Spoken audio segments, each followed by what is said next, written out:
Hey, welcome back. This is Shanshan from Century 21 FM Realty. This video is going to be filled with good news and data and charts and quotes. So there we go. Let's take a look at the unemployment rate. Of course, the reason being that there's a pandemic and people are worried. Someone did ask me, they're wondering how people are able to make their payments or able to buy houses when unemployment rate is so high. We have 55 cumulative new filings.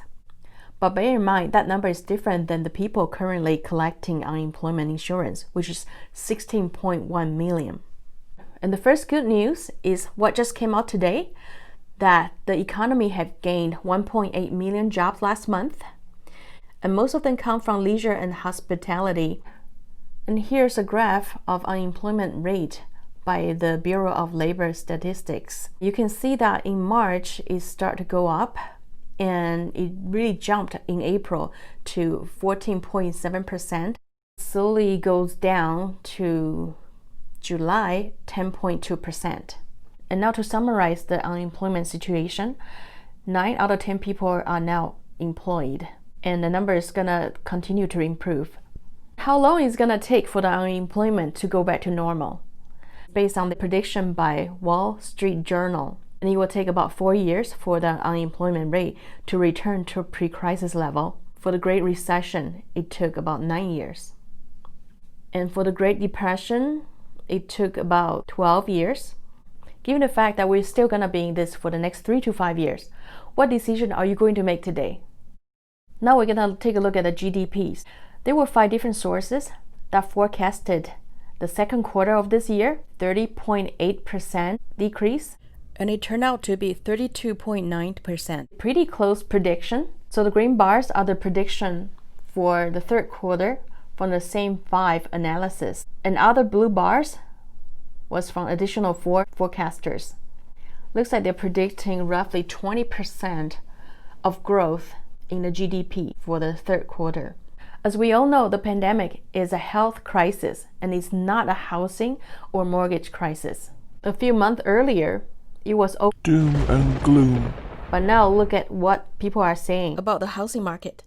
An astonishing rebound, shockingly strong, pulled something of a high wire act in the second quarter, stared the pandemic right in the eye and hasn't blinked, has been nothing short of remarkable.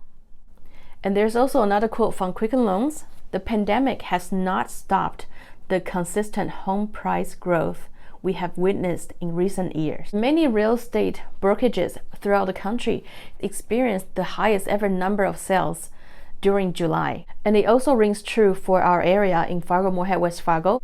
We have 41.5% more properties sold this last month than July last year. I think it was a few months back that I showed you guys a chart like this, how people are predicting the home prices. At that time, even though I was doing a video on this, I was thinking, oh wow, really? The house prices are still going up when the pandemic is crazy. But now we have the new numbers. People are, of course, making different predictions based on the current situation. We have a prediction of 4.4% by Fannie Mae, 4.3% by National Association of Realtors, and even the worst prediction is 1.1% in depreciation.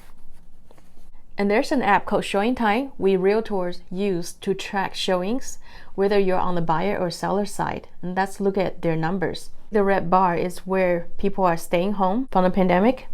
And as it start open up in May, people start to go out, look at properties. In the last part of July to the early part of August, maybe because the pent-up demand has been satisfied, the increase of showings is just not as massive as before. And lastly, let's look at the mortgage rate.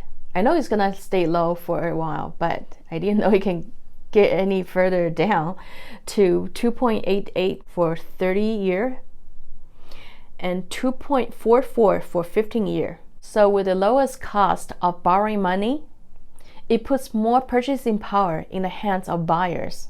With all that information from today, plus prediction from some experts that we might still be working from home, at least till the mid of 2021, maybe we should take the time to look at our houses. Is it still the perfect house for schooling? For working from home? Do I have enough room? Or do I want to downgrade and simplify everything? If you're a first-time home buyer, you can go to my website, FMSOLD.com, and start looking for houses. And make sure you do talk to your banker or a lender to find out how much you can get pre-approved for. And if you need some recommendations, just contact me. And if you're a first-time home seller, yes, I mean seller, find out how much mortgage you still have, and you can contact me with the kind of house that you want, and we'll see if we can make this happen. And if you're happy with where you are and want to stay put, I'm happy for you too.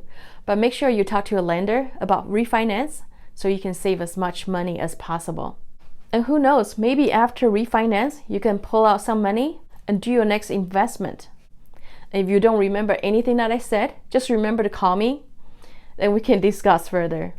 This is Shan Shan again from Century 21 FM Realty, and I'll talk to you again very soon.